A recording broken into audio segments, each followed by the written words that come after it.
메리 크리스마스. 만왕의 왕이신 예수님께서 낮은 우리들에게 오신 성탄절입니다. 해마다 다사다난하지 않은 해가 없었지만 올해는 특별히 코로나로 인해서 함께 예비하지 못한 유례없는 해였습니다. 최근에 다시 하나님께서 은혜를 주셔서 저희들이 예배를 회복하고 있습니다. 아마도 오늘 이 영상으로 예배를 드리시는 분들께서는 이런저런 피치 못할 사정으로 인해서 함께 예배 자리에 참석하지 못하시는 분이실 것입니다. 어쨌든 이런저런 우리의 모든 상황 속에서도 오직 하나님의 은혜와 기쁨이 있는 그런 축복된 날이기를 소망합니다. 모든 상황 속에서 낮고 천한 우리네 모든 삶에서 예수 그리스도의 탄생이 큰 기쁨과 축복이 되기를 기원합니다. 다시 한번 인사 나누겠습니다. 우리 혹시 옆에 엄마 아빠 자녀들과 함께 메리 크리스마스. 메리 크리스마스. 함께 북경에서 생활하다가 귀국해서 지금은 바라보라 하는 개인 유튜버를 운영하고 있는 연보라 자매가 하나님을 특별히 찬양하겠습니다.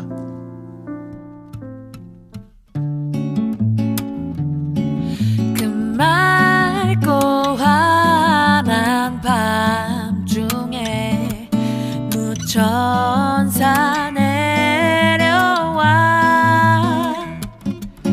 그 손에 빛 받들고서 다 찬송하기를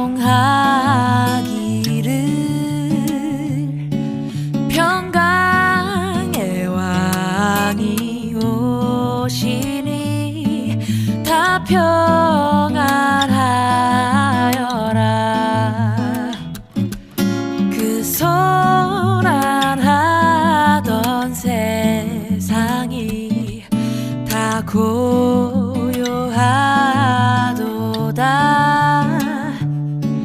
무천사 날개 펴고서 이 땅에 내려와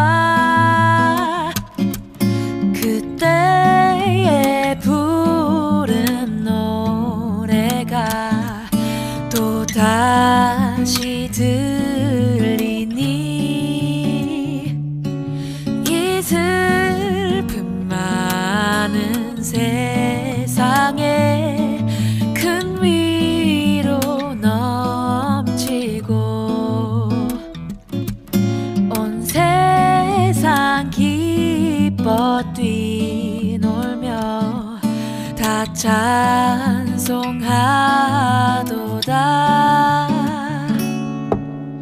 참 반가운 성도여 다 이리 와서 베들레헴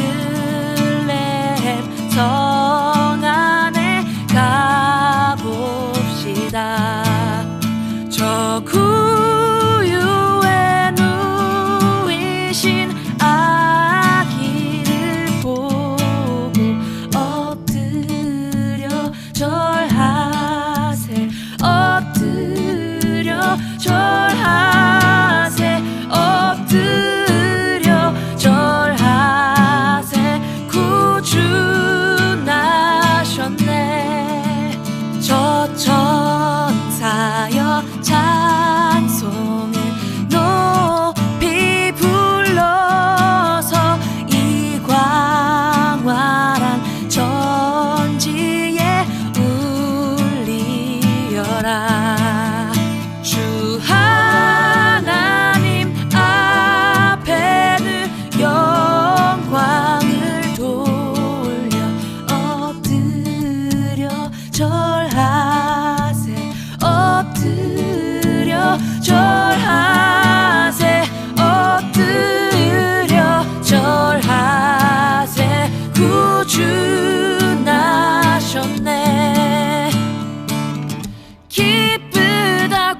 모두 함께 일어나서 우리를 위해 이 땅에 오신 예수님을 함께 찬양하도록 하겠습니다.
존귀하신 예수 인자가 되신 하나님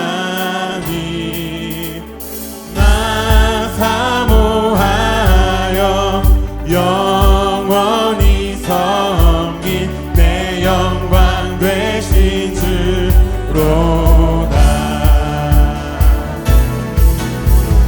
화려한 동산 무성한 저수목 다 아름답고 묘하나 순결한 예수 더 아름다워 그 같은 기쁜 주시네. 광명한 해와 명랑한 저 달기 수많은 별들 비치나 주 예수 빛은 더 찬란하여 광 비교할 수 없고 선포합시다. 주 예수 빛은 주 예수 빛은 더 찬란하여 참 비교할 수 없고 한 번 더 선포하면서 주 예수 빛은 주 예수 빛은 더 찬란하여 참 비교할 수 없고다. 아멘. 예수님 존귀하신 이름을 찬양합니다.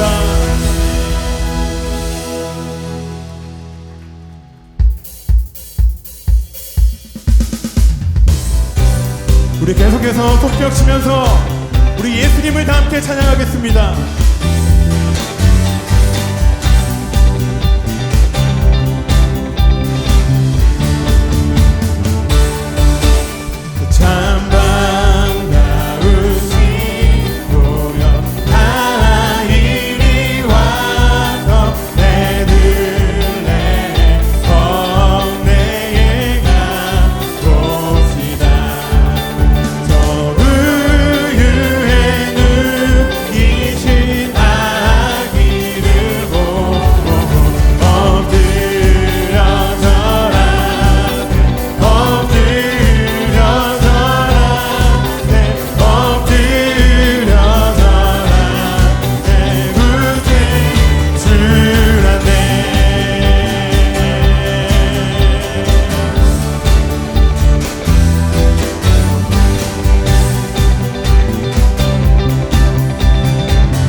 앉아서 계속 찬양하겠습니다.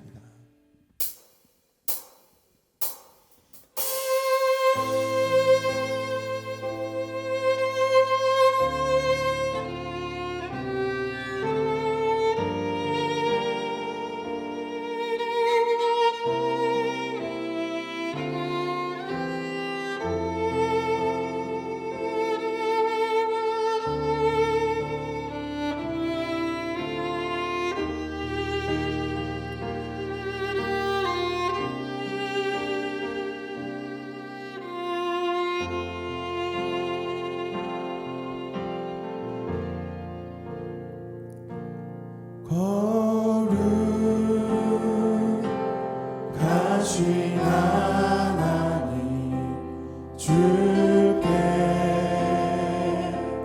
감사드리세. 날 위해 이 땅에 오신 독생자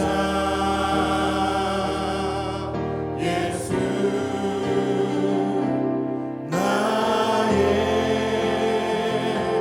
마음과 뜻 다해 주를 사랑합니다. 날 위해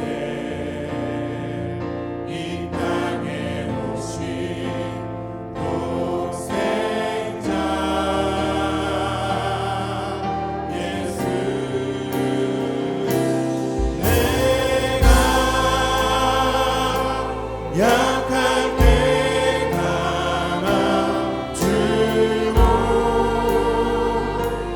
가난할 때 우리를 부욕해 하신 나의 주 감사.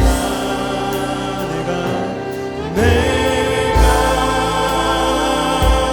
약할 때 강한 주로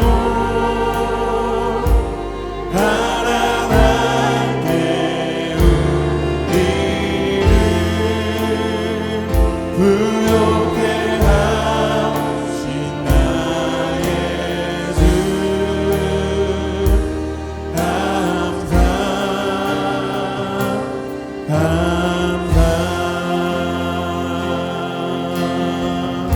거룩하신 하나님,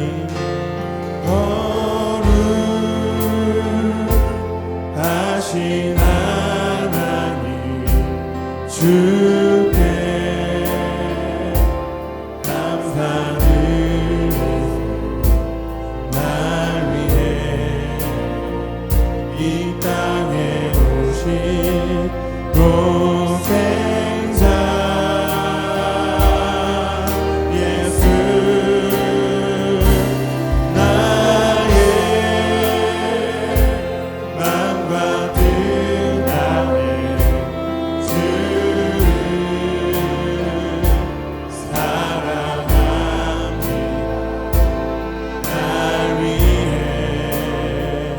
이 땅에 오신 독생자 예수. 내가 약할 때 강한 주로 가난할 때 우리를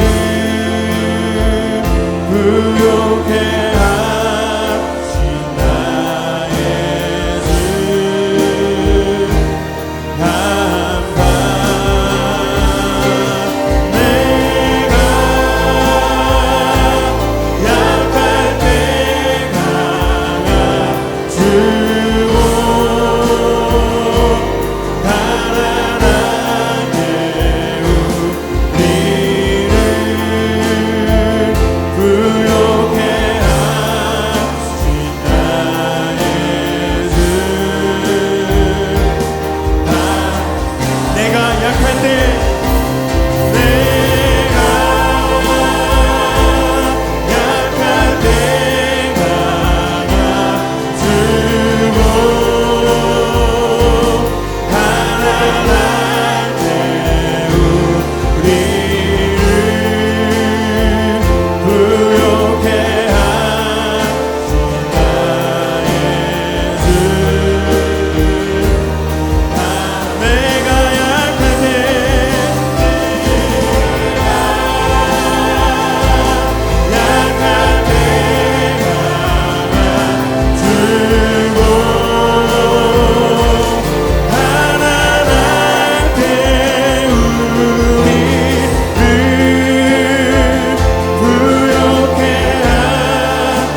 우리를 위해 이 땅에 오신 예수님 귀하신 이름을 찬양합니다. 오늘 저희들의 찬양을 받아주시고 이 예배에 참여하는 모든 이들이 살아계신 예수님을 경험하는 예배가 되게 하여 주옵소서. 살아계신 예수님의 이름으로 기도했습니다. 아멘.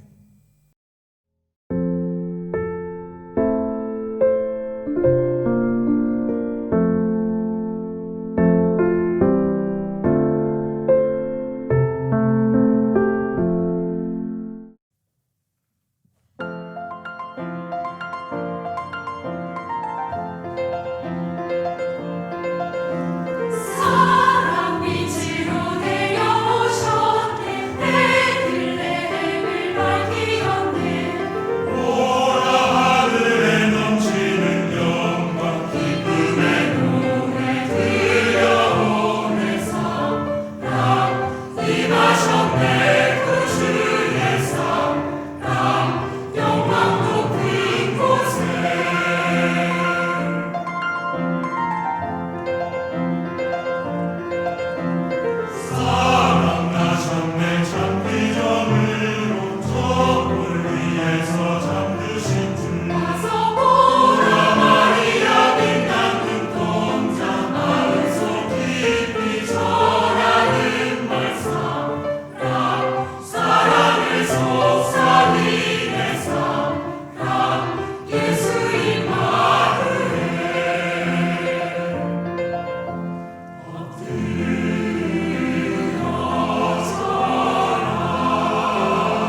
구주께서 오셨습니다.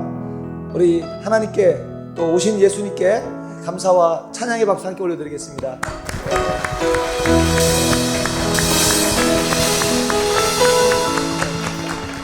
우리 함께 예배하는 분들이 서로 축복했으면 좋겠습니다. 부모님들은 우리 자녀 이름을 넣어서 아무개야 예수님이 너를 위해서 오셨어. 우리 자녀들은 부모님을 향해서 엄마 아빠 예수님이 오셨어요. 이렇게 축복해 주시기 바랍니다. 함께 축복하겠습니다. 네, 예수님께서 우리를 위해 오셨습니다. 아멘. 엄마 아빠 위해서 예수님께서 오셨어요. 아멘. 우리 그 마음으로, 사랑의 마음으로 우리 자녀를 축복하며 부모님을 축복하며 함께 찬양하겠습니다. 은혜의 주님이 당신을 축복하고 사랑의 주님이 함께 하시네. 은혜의 주님이 당신을 축복하고 사랑의 주님이 함께 하시네.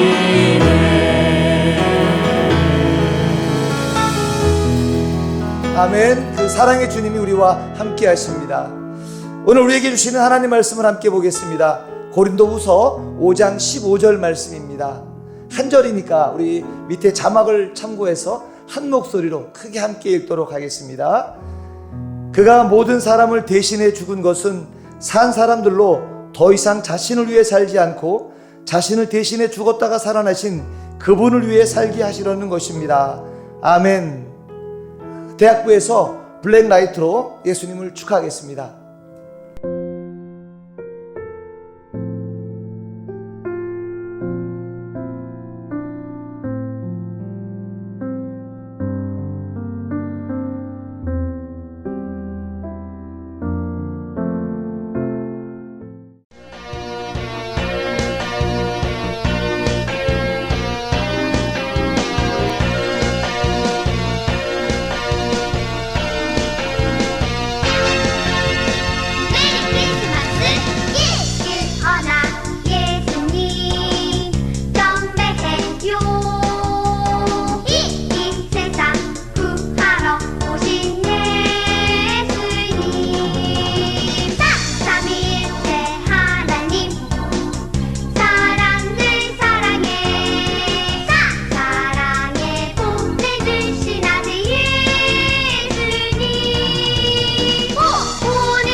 할렐루야.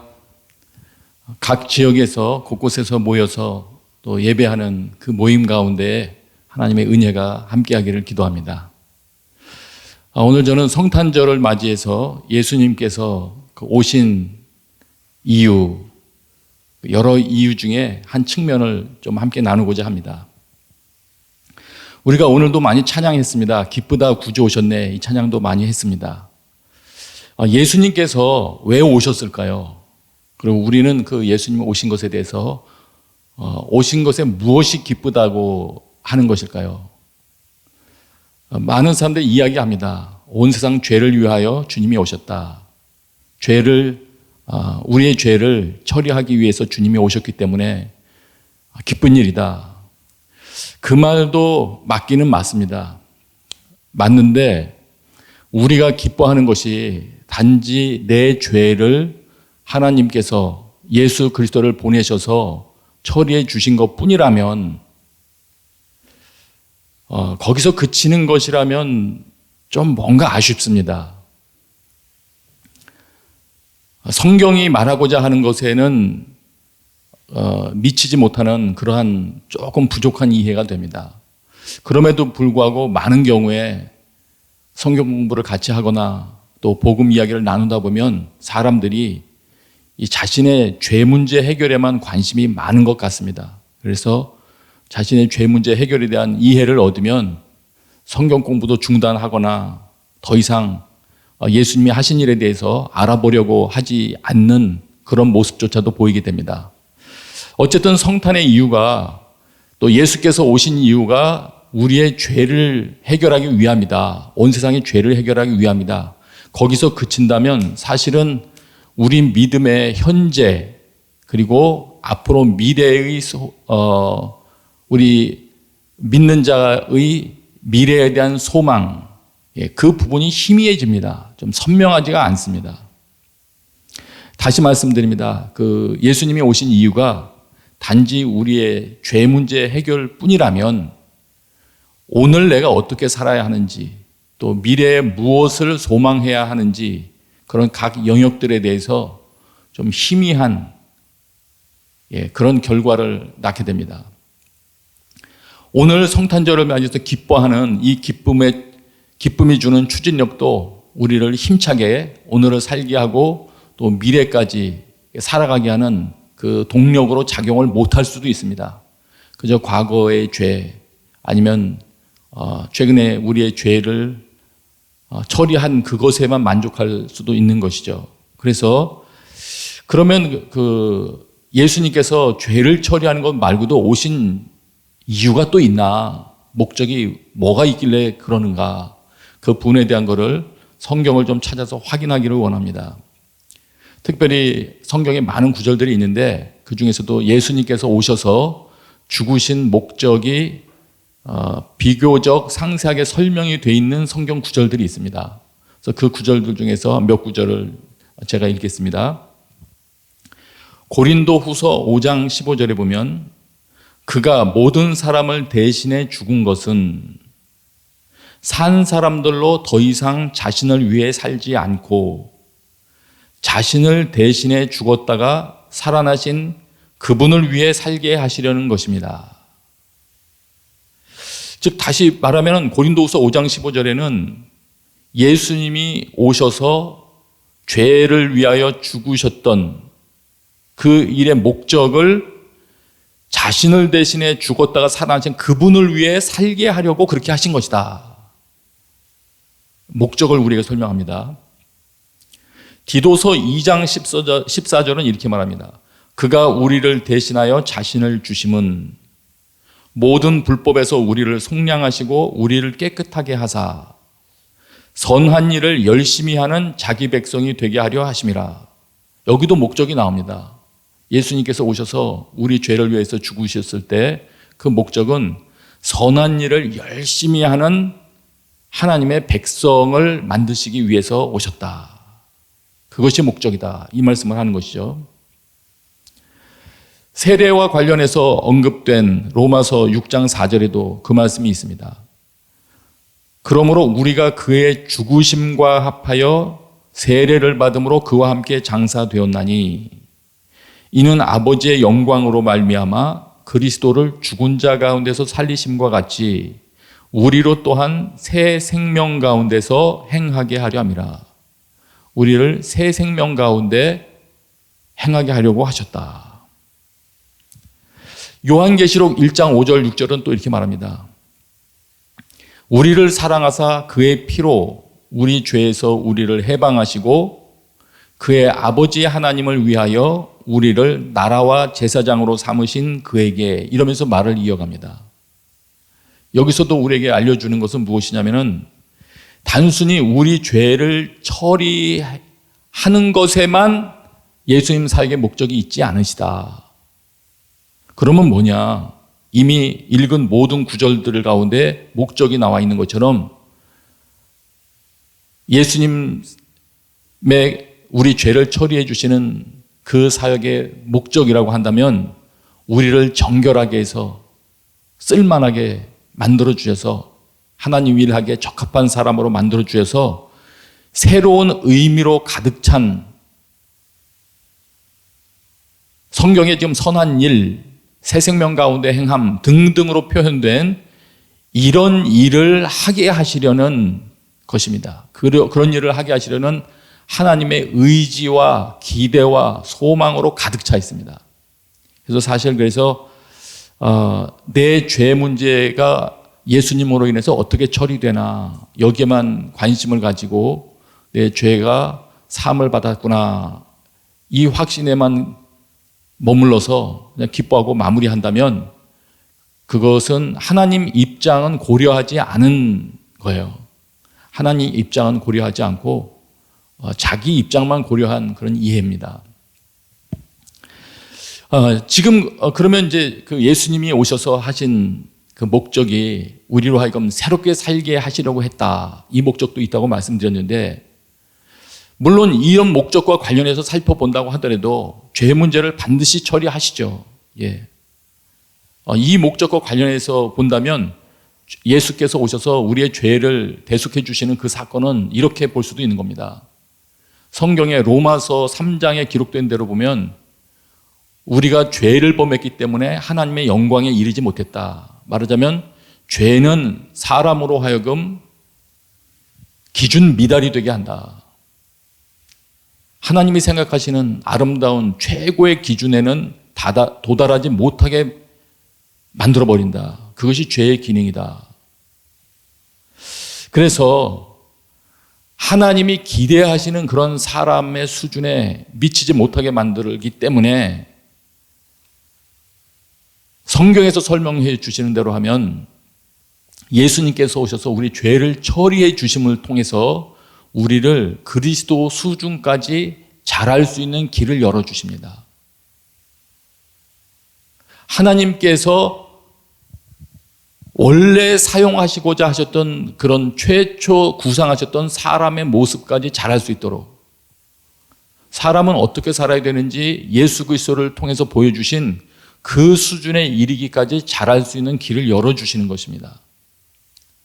이렇게 생각할 때는 우리 이런 것까지도 생각할 수 있는 것 같아요. 우리 사람이 자기 노력으로 열심히 공부하거나 무엇을 갈고 닦아서 도달할 수 있는 어떤 수준이 있고 또 한 측면은 우리가 하나님 앞에 나가서 우리 죄를 처리함을 통해서 주님의 도우심을 입어서 도달할 수 있는 영역이 또 하나 있겠구나. 그걸 우리가 알게 됩니다. 얼마 전에 저희가 다니엘서를 묵상했지 않습니까? 그것 같은 현상이 일어날 수 있을 것 같아요. 어떨 때요? 죄를 처리할 때 주님 앞에 나가서 십자가에서 우리를 위해서 피를 흘려주신 예수 그리스도를 전심으로 신뢰해서 우리의 죄 문제를 처리하게 될 때에는 우리가 하나님이 원래 기대하셨던 그 수준까지 도달할 수 있는 길이 열릴 것 같습니다. 그 하나님께서 열어주셔서 성장하게 되는 그 목적지는 사람 혼자서만 노력해서는 도달할 수 없는 또 우리 세상에서 가르쳐주는 그런 노하우만으로는 도달할 수 없는 새로운 지경이 될 수도 있는 것입니다. 그래서 우리 성탄절을 맞이해서 이 부분도 구했으면 좋겠어요. 하나님께서 그런 목적을 가지고 계시다면 우리로 새 생명 가운데 행하기를 원하시고 사람 능력만으로는 할 수 없는 것을 행할 수 있는 기회를 주시고자 하는 것이라면, 그래서 하나님께서 이 땅 가운데 펼치기를 원하시는 진정한 하나님의 나라를 펼치는데 일꾼들로 쓰기를 원하신다면 그 기도 제목을 우리 속에 선명하게 새겨주십시오. 그래서 자신의 삶 가운데 원래 하나님 입장에서 우리에게 살게 하고자 하셨던 그 계획을 성취하는 그런 삶을 살게 해달라는 기도가 이 성탄절에 솟아나오게 되기를 축복합니다. 그 다음에 두 번째 생각해 볼 것이 있습니다. 두 번째 생각해 볼 것은 오신 이 예수 그리스도 이분에 대한 것인데요. 저희 교회에서 의무적으로 공부하고 있는 1:1 제자 양육이라는 책이 있습니다. 그 책 내용에 보다 보면 첫 부분에 만남, 예수 그리스도 이런 내용들이 있죠. 그러면서 그 내용 중에 이런 문구가 적혀 있습니다. 이 책이 소개하는 예수님을 만나보십시오. 그 책이 예수님을 소개하고 있대요. 이 책이 소개하는 예수님을 만나보십시오. 한참 생각을 했습니다. 그 문구를 보면서. 여러분이 소개하는 예수 그리스도는 어떤 분이십니까? 여러분이 소개할 수 있는 예수 그리스도는 어떤 모습이신가요? 아니면 혹시 예수 그리스도를 소개한다, 이 말 자체가 생소하십니까? 예수 그리스도를 소개한다, 이거는 예수 그리스도가 실제 지금 살아 계시다는 걸 전제한 것인데, 예수 그리스도를 내가 소개한다, 이 문장이 생소하게 들린다면 뭔가 자기는 예수 그리스도를 다른 사람에게 소개해 본 경험은 없을 수도 있죠. 제가 청년 시절에 그런 일이 있었습니다. 저희 그 청년부에 어떤 처음 온 다른 청년이 한 명 있었는데, 남자 청년 한 명 있었는데, 그때 전도사님이 저를 부르시더니 그 말씀을 하시더라고요. 부호 형제, 저 청년에게 복음을 좀 전해주세요. 저는 그때 그 말을 듣고 얼마나 그 말이 생소하게 들렸는지 모릅니다. 왜 그러냐면 저는 그때 다른 사람에게 내가 복음을 전해준다라는 개념이 희미했던 때였거든요. 저에게 있어서 복음이 다른 사람에게 설명할 만큼 선명하지도 않았던 때였습니다. 뭔가 그 당시 깨닫고 구원의 확신은 있는 때였지만, 그때 전도사님이 저에게 보 형제, 저 청년에게 복음을 좀 전해주세요 라고 말했을 때, 그때 그 생소했던 느낌을 지금도 잊을 수가 없습니다.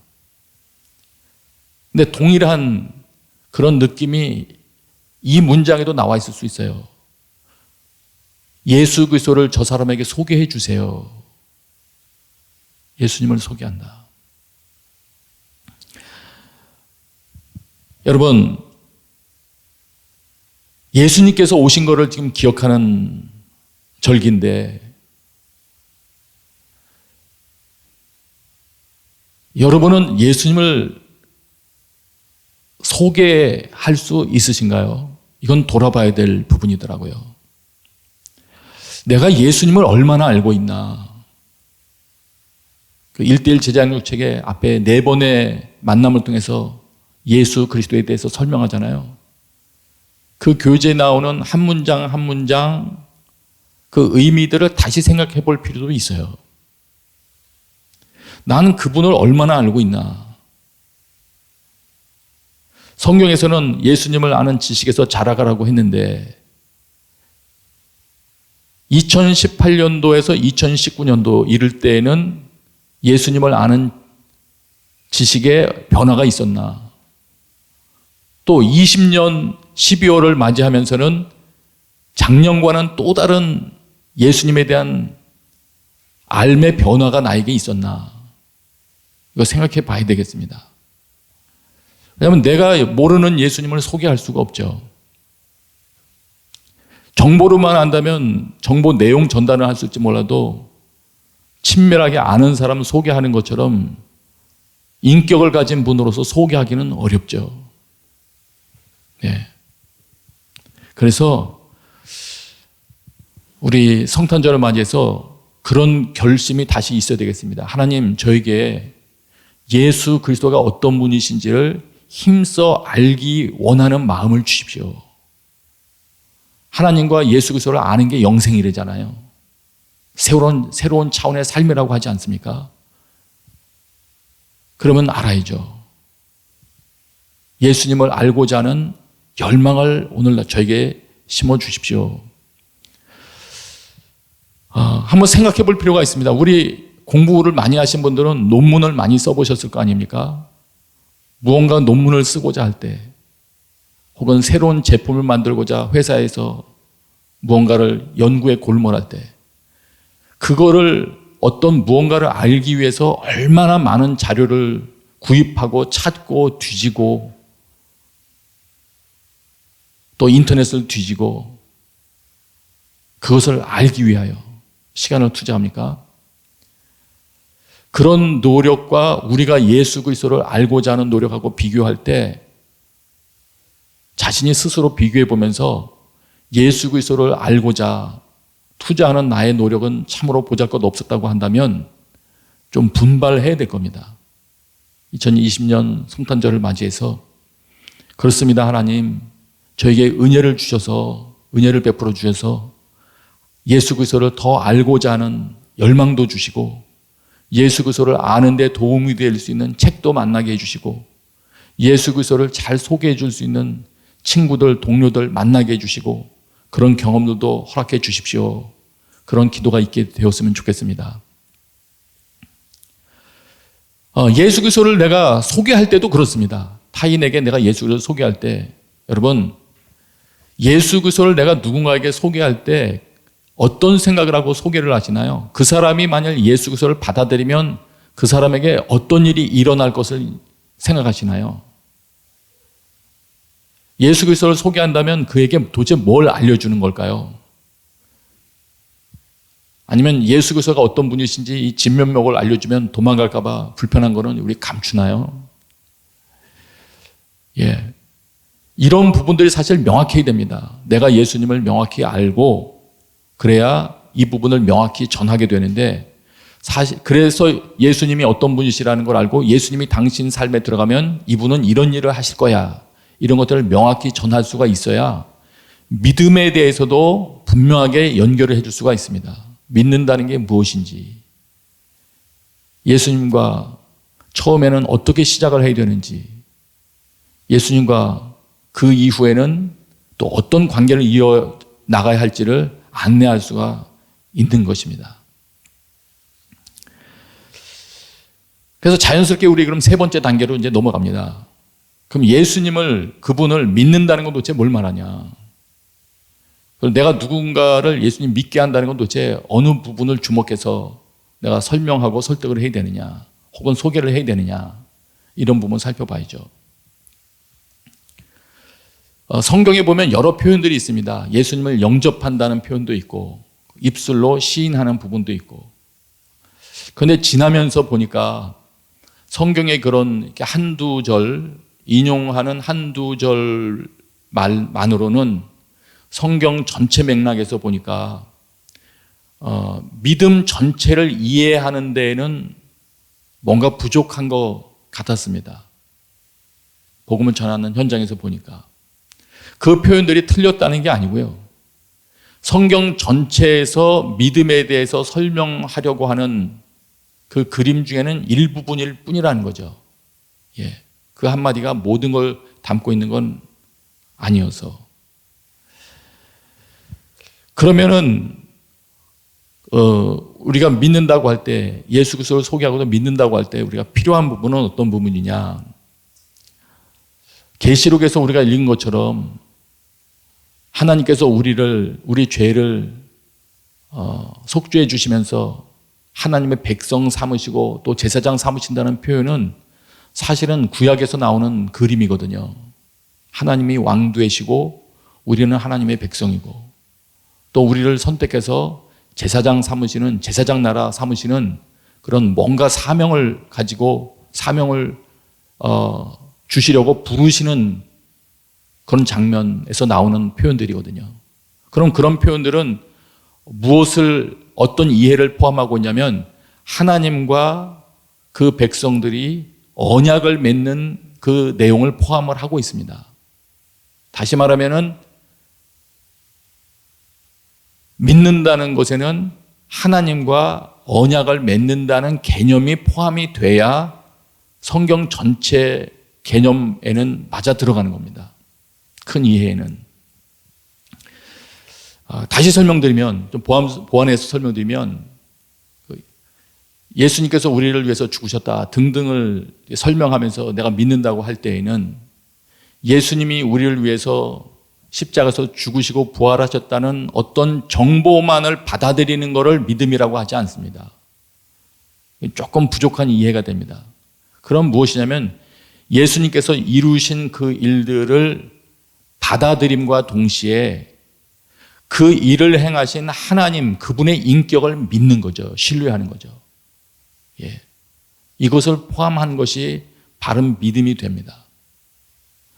그러면 지금 말한 그 믿는다는 개념을 좀 다시 정리를 한다면, 만약 내가 하나님을 바르게 믿고 있는지 이 믿음에 대한 개념을 점검해 본다면 이런 부분을 돌아봐야 됩니다. 나는 하나님을 믿는다고 했을 때 마치 이런 식의 그 어떤 결정이 있었나? 어떤 식의 결정이냐면 두 남녀가 결혼을 하기로 결단할 때처럼 나는 평생 당신을 위해서 살겠습니다. 서로 약속을 하지 않습니까? 결혼 언약 이렇게 표현할 수 있는 거.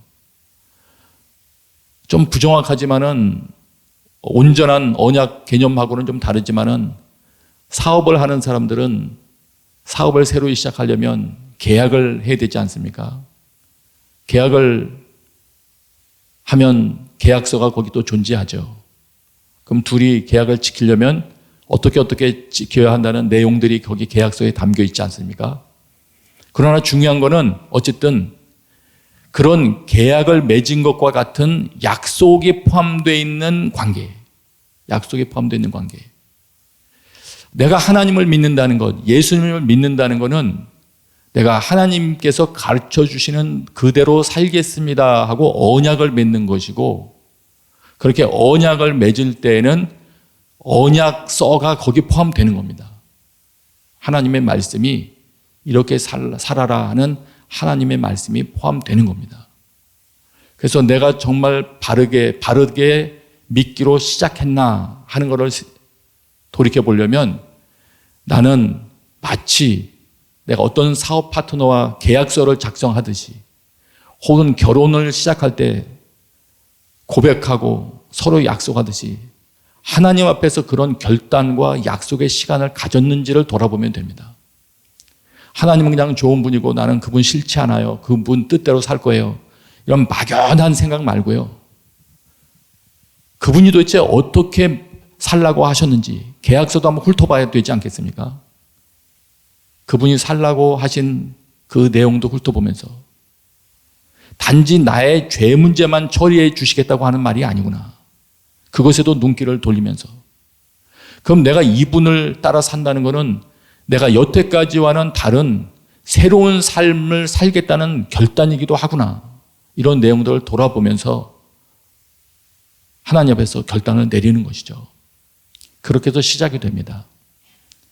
그렇게 시작이 되었다면 마치 결혼이 시작된 사람들이 결혼 후에는 피차 서로에게 충성을 보이면서 살아야 결혼을 완성시켜 갈 수 있듯이, 아름다운 결혼을 이루어 갈 수 있듯이 하나님과 관계에서도 그런 결단에서 언약을 맺은 것에서 끝나는 게 아니고 언약에 충성하면서 서로를 신뢰하며 서로에게 신실하게 살아가는 것이 필요한 것이죠.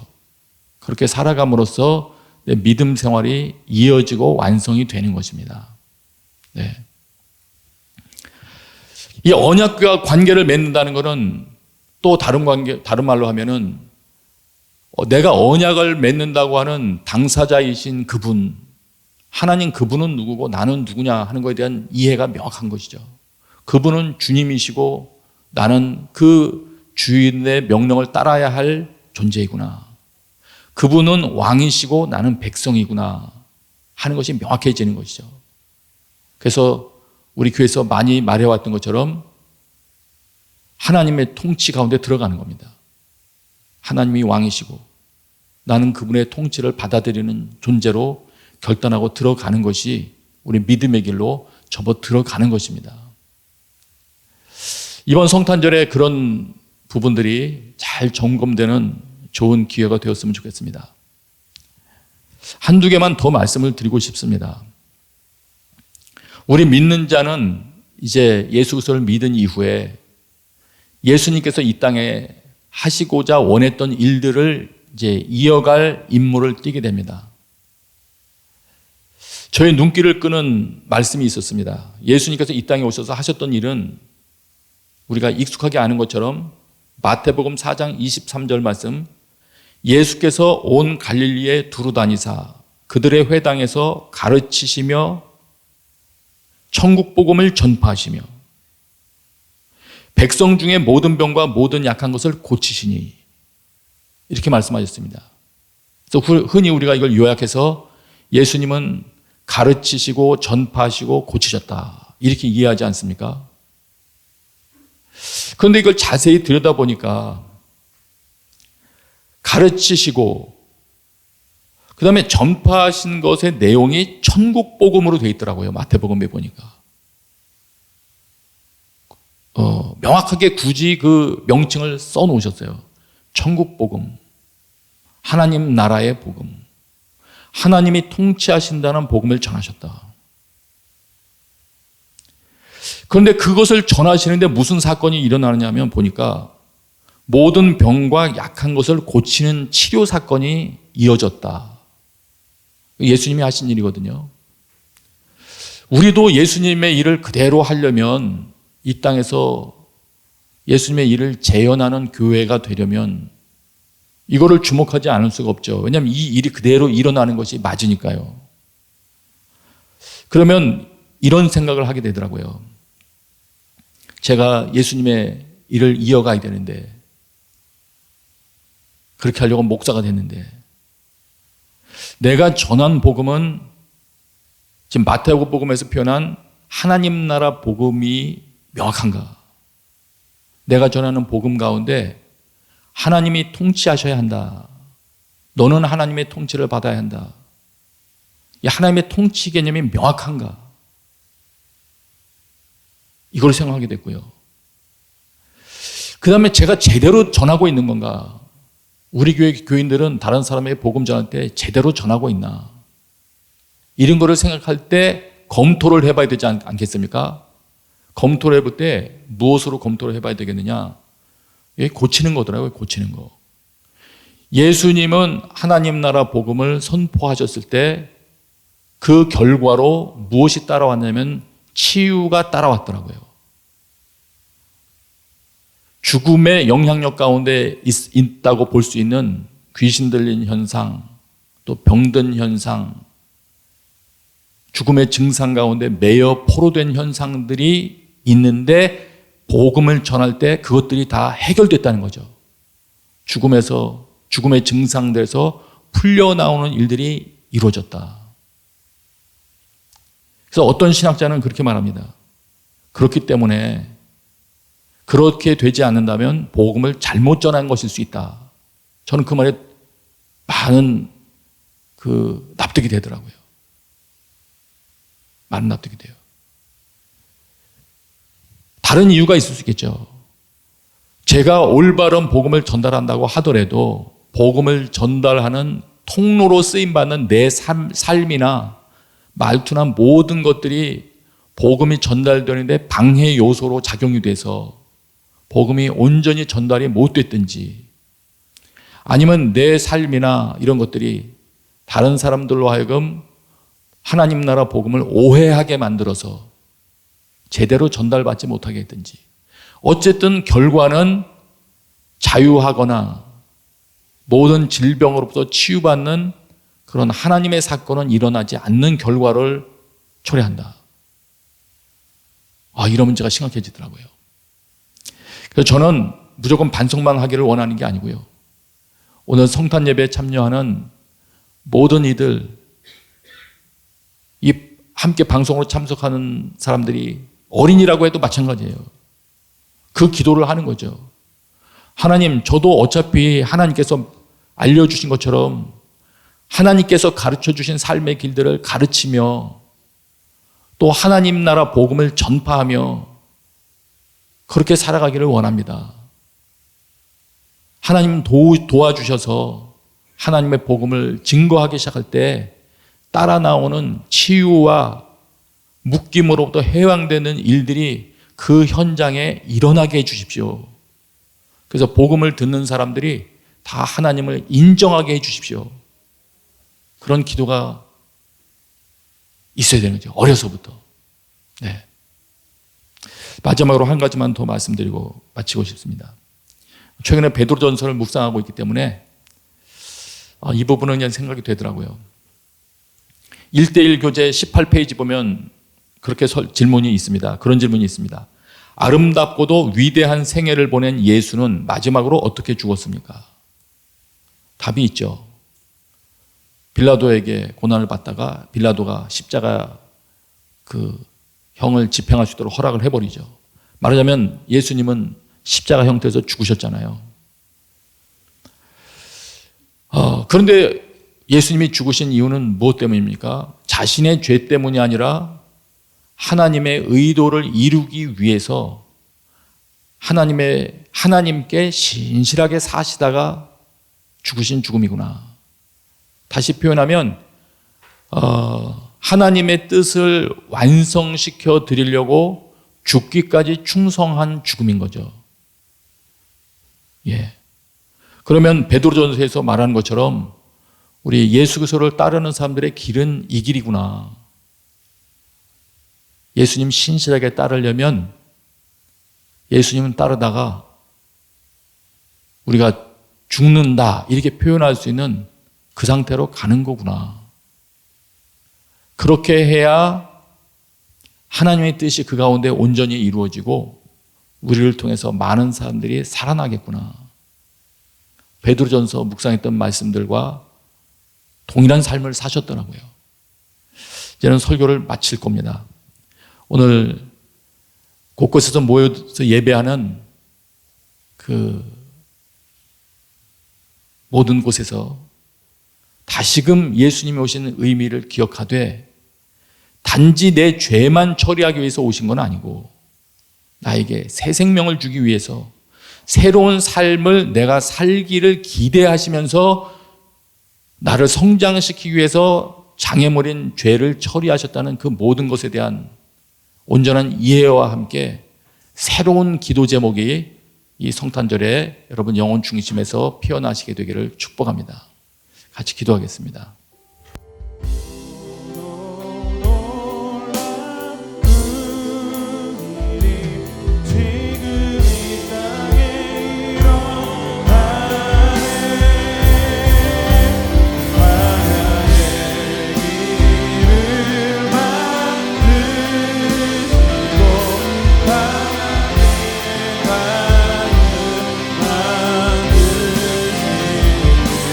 새롭고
오직 예수 다른 이름 없네.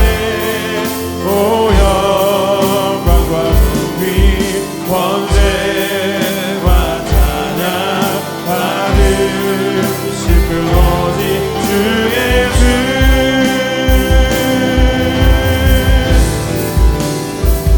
오직 예수 다른 이름은 없네. 주 이름만 우리에게 주셨네. 오직 예수 다른 이름 없네. 오 영광과 높이 권세와 찬양 받으실 분 오직 주 예수. 우리 한번 다시 기도했으면 좋겠습니다. 우리가 정말로 예수 그리스도를 믿는다는 것이 무엇인지, 우리 위에 오신 예수 그리스도를 영접하고 그로 말미암아 구원 얻는 것, 그것을 넘어서서 참으로 우리가 하나님과 하나님의 백성으로서 하나님 우리의 왕으로 인정하는 그 백성으로 삶을 얼마나 살아가는지를 다시 한번 돌아보면서 오늘 예수 그리스도께서 이 땅에 오셔서 하시는 일을 이어받은 하나님의 백성으로서 참으로 우리들이 주님의 말씀을 가르치고 전국 복음을 전파하고 또한 치유하는 그 놀라운 일들이 우리를 통해서 일어나게 하여 주십시오. 우리에게 복음을 전해 듣는 그분들이 우리가 예수님의 탄생, 예수 그리스도를 전할 때 그분들에게도 살아나고 치유되는 그 놀라운 일들이 일어나게 하여 주십시오. 우리를 사용하여 주십시오. 우리 계시는 그곳에서 간절하게 다시 한번 기도하겠습니다. 하나님 아버지, 우리와 언약을 하나님 나의 왕으로 모시고 나의 인정한 주님으로 고백합니다.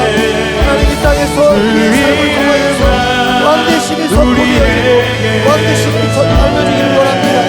아버지 하나님, 우리 귀하신 그 주님의 우리를 향한 사랑하심, 우리들의 삶 속에서 하나님 또한 그것을 이어받아서 하나님께서 이 땅에서 예수 그리스도를 통해서 하시고자 했던 그 일들을 이어가는 저희들 되게 하여 주십시오. 특별히 이 땅 가운데서 하나님께서 우리에게 주셨던 예수 그리스도께서 말씀을 가르치시고 전국 복음을 전파하시며 고치셨던 그 일들 우리들 이어가기를 원합니다. 하나님, 우리의 주의 복음을 전파함으로 말미암아 죽음의 증상들이 풀려나는 일이 일어나게 하여 주십시오. 복음을 듣는 자들이 하나님을 인정하는 일들이 나타나게 하여 주십시오. 하나님의 뜻을 이루어드리기 위해서 죽기까지 충성하셨던 그 예수님을 닮은 삶이 되게 하여 주십시오. 오늘 우리에게 오신 그 예수님을 사랑하며 참으로 주님을 우리 그 삶을 이어가기를 소망하오니 주님 이어하게 하여 주시고 너희들이 이루어져가게 하여 주십시오. 우리의 기도의 제목들이 넓어지고 확장되어질 뿐만 아니라 자, 우리가 마음이 넓어져 하나님이 어떤 분이시고 예수님이 어떤 분이신지를 더 알게 하여 주시고 예수님께서 이 땅에서 하시고자 하셨던 가르치시고 전파하시고 고치셨던 그 모든 우리가 이어갈 수 있도록 다시 하나님 뜻을 이루어지는 충성된 저희들 되어지도록 이번 성탄절을 맞이해 새롭게 결단하는 저희들이 정말 하나님의 백성으로서 언약 백성으로서 이 자리를 감사하게 하여 주옵소서. 하나님 아버지, 참으로 감사합니다. 이 땅에 귀하신 독생자를 보내주셔서 우리를 사랑하심을 친히 나타내 보여주시고 우리를 거룩하고 정결하게 하여 주시니 감사합니다. 하나님, 이제 우리들이 하나님께서 우리에게 주시는 그것들, 기도할 제목들이 더 넓어지게 하시고 예수님 어떤 분인지를 힘써 알기를 원할 때 알아가게 하여 주시고 특별히 이 땅에서 예수님께서 하시고자 하셨던 그 일들 가르치시고 전파하시고 고치는 그 일들이 우리를 통해서 일어나게 하여 주십시오. 하나님의 뜻을 이루기 위해서 죽기까지 충성하는 저희들이 되게 하여 주옵소서. 성탄을 맞이해서 결단하고 다짐하는 우리 모두에게 참으로 주를 아는 지혜 가운데서 자라가게 하여 주옵소서. 예수님의 이름으로 기도했습니다. 아멘. 네, 좀 불편하지만 자리에서 일어나서 정성 들여 하나님께 봉헌하겠습니다.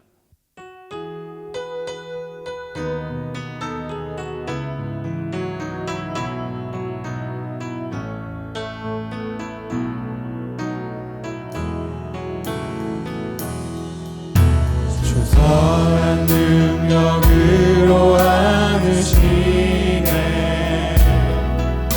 그 크신 팔로 날 붙드시네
아버지 하나님, 오늘도 함께 모여 예수 그리스도의 성탄을 기념하게 하여 주셔서 감사합니다. 저희들 마음 가운데 하나님께서 이루시고자 했던 그 일들을 이루고자 하는 열망도 아울러 허락하여 주시옵소서. 은혜에 감사하며 저희들의 헌신하는 마음과 물질을 주 앞에 봉헌하오니 예수 그리스도와 복음을 위하여 쓰여지게 하여 주시옵소서. 이제는 우리 주 예수 그리스도의 은혜와 하나님 아버지의 크신 사랑과 성령님의 교통하심이 각 가정에서 모여드리는 모든 이들 위해 지금부터 영원토록 함께 계시기를 간절히 축원하옵나이다.